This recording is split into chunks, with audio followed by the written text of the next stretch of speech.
jarjarun ko mali rom ke uniga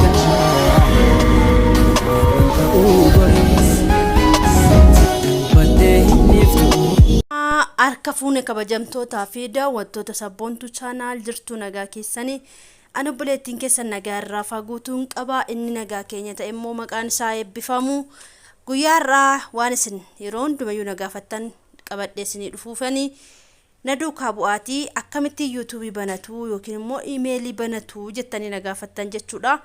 Gaaffii keessanii fi deebii har'a isinii qabadhee dhufaan jira.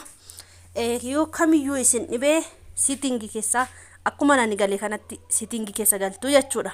Setting keessa yoo galtanii akkuma argaa jirtan kana kunoo account kan jettu kana bira dhanna jechuudha.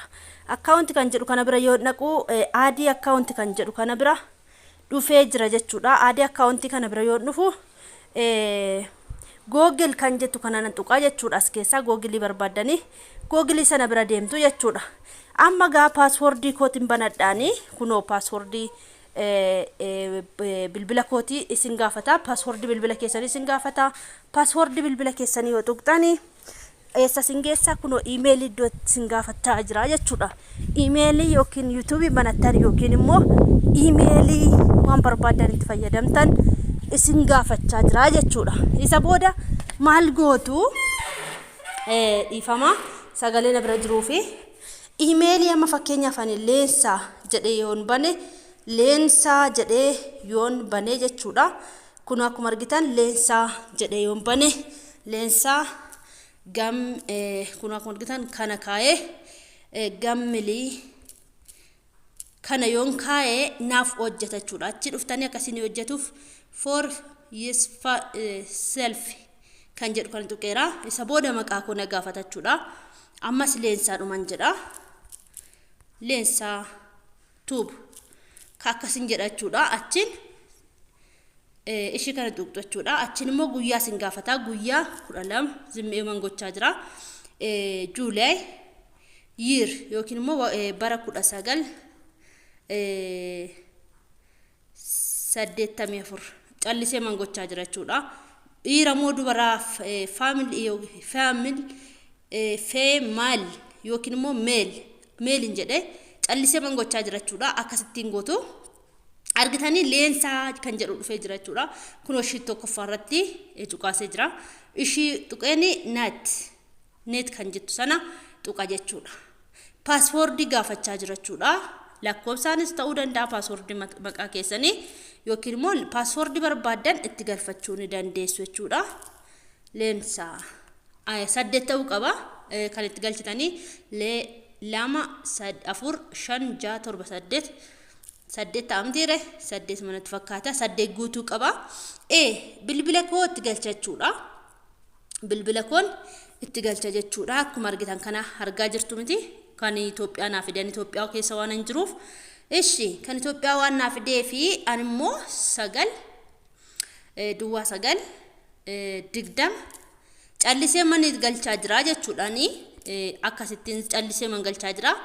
Kunoo akka kanatti naaf fideera jechuudha. Akkuma argitan hojjetee jira jechuudha. Ila kunoo hojjetee isa booda akkas gootu ageer kan jettu kana akkasittiin hin tuqxu jechuudha.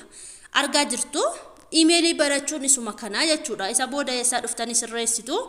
Amma emailii banadhee jira jechuudhaani.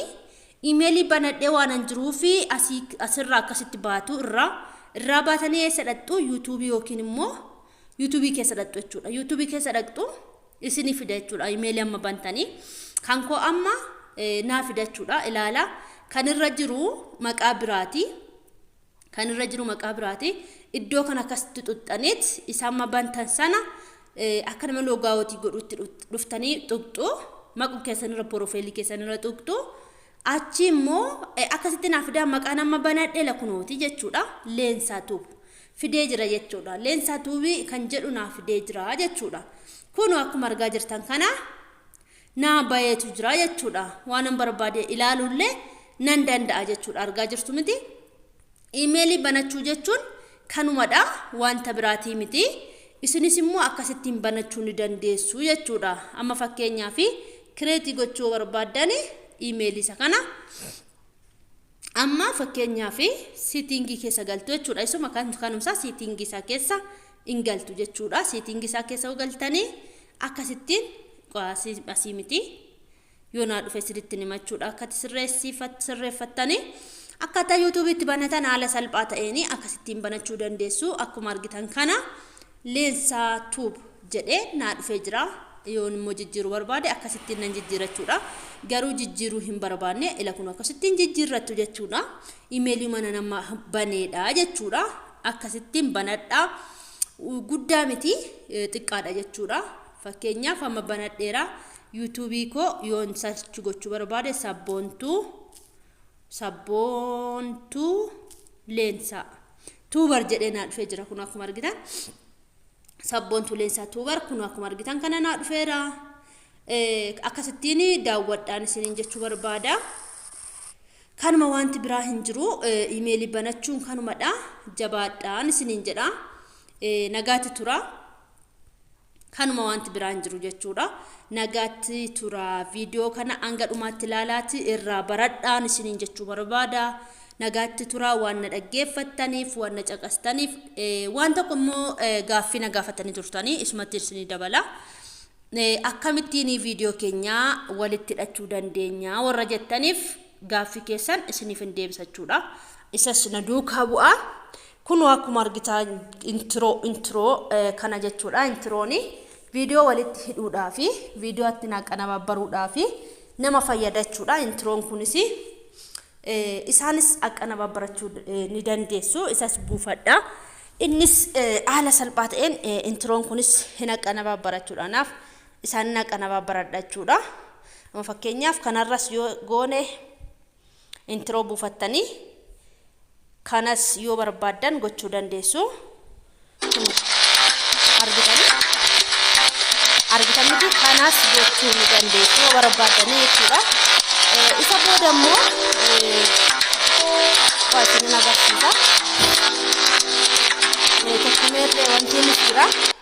Kunis jira yoo barbaadanii viidiyoo walitti hidhuudhaa fi kan biraa jiraallee kanas dura isaa godhachuudhaa fi akka barbaadanitti godhachuun mirga keessanii isin agarsiisa jechuudha. Sinan agarsiisa na duukaa bu'aa. Kana otoo hin ta'in kan biraatiin jechuudha. Isa kana viidiyoo dura keewwattanidha. Inni lammaffaan immoo viidiyoo CapCut kan jettu kana. CapCutiin kun viidiyoo sirriitti walitti isin hidhuu dandeessi. Ishii buufadhaati ittiin walitti aqanababaradha jechuudha. Anama fakkeenyaaf viidiyoo yeroo walitti hidhuu barbaade ishiidhaan walitti hidha jechuudha. Isinis immoo akkasumatti walitti hidhachuu barbaadan kunoo iddoo kana tuqxu buufattaniitu jechuudha. Isa booda akkasitti walitti hidhattu jechuudha. Amma fakkeenyaaf ani kana hidheera. Kana hidheera. Ammas kana hidheera. Sadii walitti hidhee jechuudha. Sadii walitti hidhee viidiyoota kana walitti yoon hidhu kunoo akkuma argitan kana viidiyoota kana walitti hidhee ila kunoo amma yoon banu argaa jirtuuti akkasitti walitti hidhee viidiyoon kun baay'inaaf jechuudha.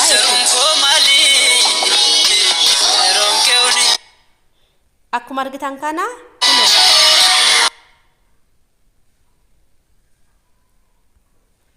kunoo akkuma argitan kana viidiyoo walitti hidhee baay'isee walitti hidhee jira jechuudha.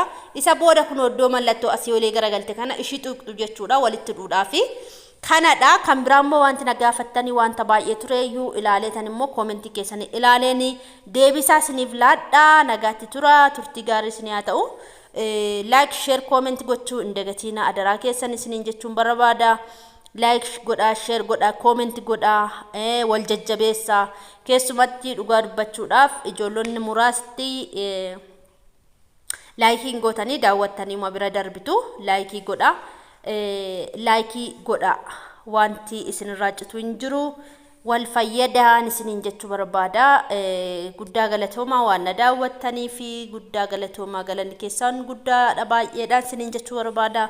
Baay'ee isin jaalla baay'ee isin kabajaa. Nagaatti tura turtii gaarii akka irraa barattanis abdii guutuun qaba. Irraa barattaniitu jedhee namana. Irraa barattaniitu yoo barattan immoo like godha yoo irraa hin baranne immoo isa bira darbaan isinin jedha guddaa sin jaaladha sin kabajaa like share comment subscribe gochuu dagatina nagaati tura bye bye